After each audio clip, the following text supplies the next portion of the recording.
Alright, what's up guys, it's Danny, and today I thought I'd make a little video sort of demonstrating the 2500.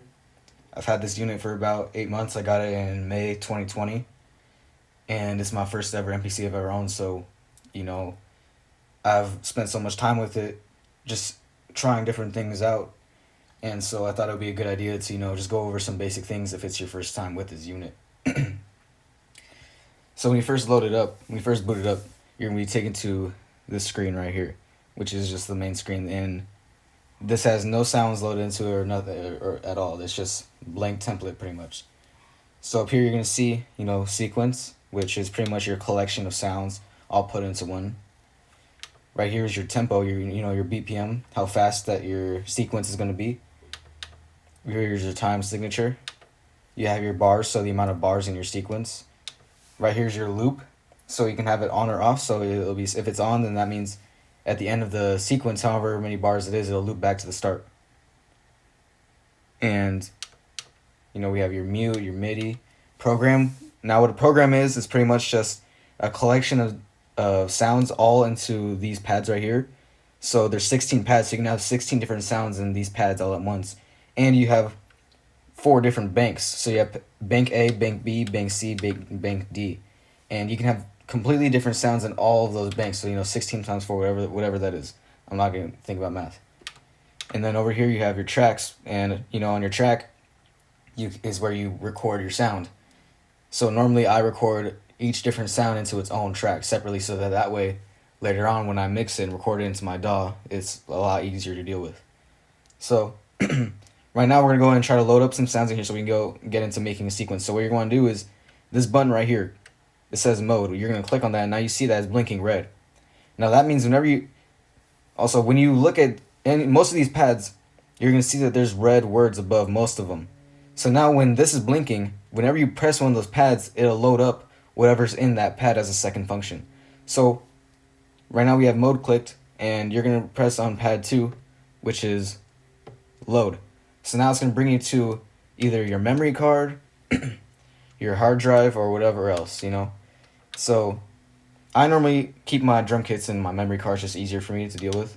So we're going to go ahead and scroll down to drum kit right here with this cursor. Go right, and you open up the file, and you see there's other files in it with all the different drum kits. I have 50 Cent, Illmind, Ninth Wonder, Battle Cat, Dre, Dilla. I have a drum kit I made on my own using preset drum sounds from my DAW Reason. So today we're going to just be using the Dilla drum kit because he's sort of one of the main reasons I even try to figure out what an MPC was. So you're going to click right onto this file, and you're going to see that there's even more files inside of it with all the different sounds. You have a kicks file, perks, snares, and sounds and loops. So I normally start out with either a kick or a snare, but today we're going to do a kick. So you can either press this button right here, F5. If you see above it, that's play. Either press that to preview the sound, or you just press on any pad. So you're going to press on F6, which is right below do it. And now it's loaded the sound into the machine. So we're going to go and click main, which is going to bring us back to the main screen. And now you want to press mode again. And now this time you want to press on pad number 7, which is program. So now it's going to take you into the program where you can put all your different sounds in. So now we're going to press on pad 1, because that's where I want to put my sound. Scroll down, and you want to go ahead and scroll right. And now it shows the kick, which is the only sound I've loaded in. So that's the only thing that's going to pop up so far. So now right now I don't have full level on, which means that however, the harder you press it, the louder it gets. So we're going to put that on full level. So it's always on the highest volume, which I always normally keep it at. So now you have your kick.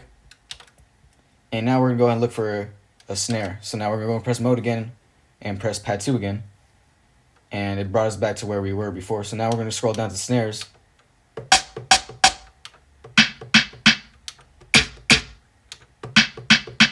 Just going to do this one, so press do it once again.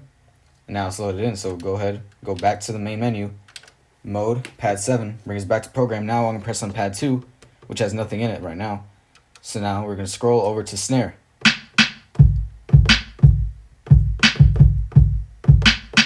So now it has a snare in pad 2, kick on pad 1. So Now we're gonna go ahead and press mode again, pad 2, and this time I'm gonna look for a hi-hat. So I'm gonna go up to my perks, and of course your drum kits are always gonna look different. Of course, this is just how mine are set up with the files. Yours could look completely different. So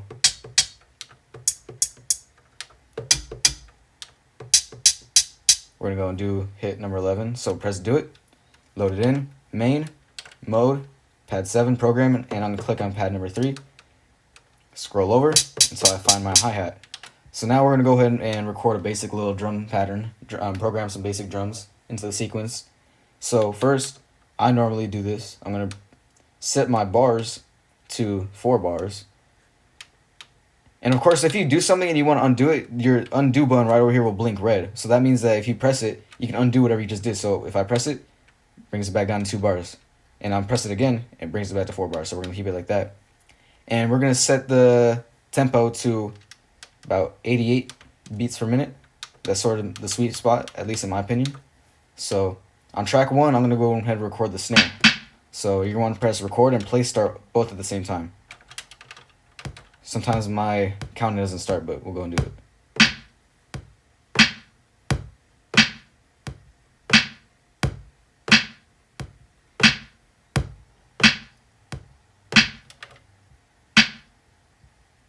So now we have our snare on track 1. So scroll over to track 2. And we'll try to go ahead and put the kick in there. Basic pattern.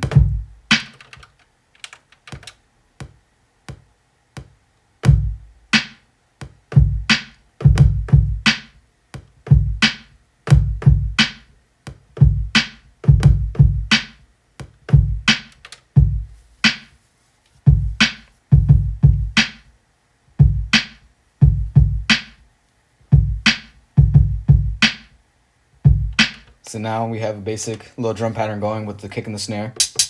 And now I'm gonna go ahead and put in the hi-hat. Now, when you're doing hi-hats, or at least when I do it, most of the time either I'll click on note. When you click on note repeat, it's over here gonna be in your left corner. You can't see on the camera, but it's gonna be there. You'll see it. And when you press that note repeat, it's going to bring up all these different options. So you can have 8th notes, 16th notes. You know what I mean? So let's do it 8th notes, and when you click on the hat, you know, it does 8th notes, or you press 16th notes. So I do that sometimes, but most of the time what I do is over here next to your full level, you're going to see there's a button that says 16 levels. Now you're going to click that, and you're going to press the pad of the sound that you want. And now there's 16 pad velocity, which means,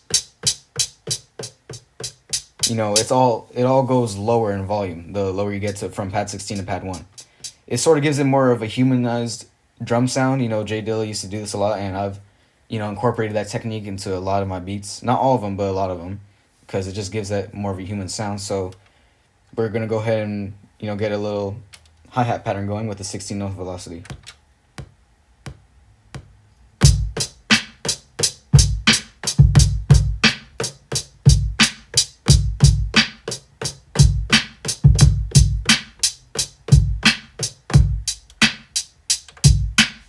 And now we can hear that it's not all the same volume.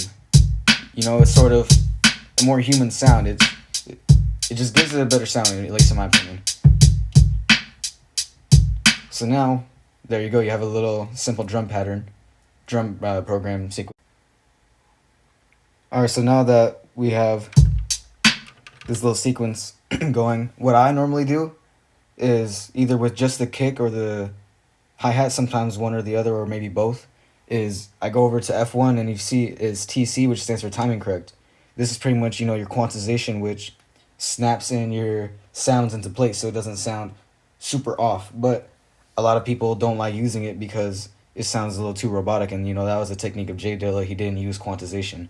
So, sometimes I do use it. Most of the time I do, but sometimes I don't. But what I usually do is either leave it off for like my kicks or my hi-hats, or later on, or I'll leave it on, and after the sequence is done, I'll go to 16th note, and you see swing, and I like to put it at about 57, so you can put fix, I'm going to do the kick, and I'll do the kick just for now to see how that sounds. I'll press do it, So now when you listen,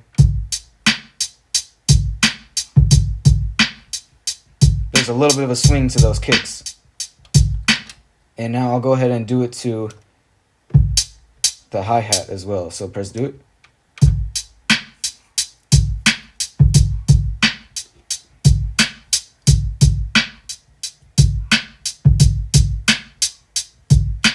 So now we have, basic little drum sequence going. So, there's a lot more to this machine than just making a quick little easy, simple drum program sequence. But I'll probably cover a lot of the other features of this in future videos, because if I try to cover it all in one, it'll be way too fucking long.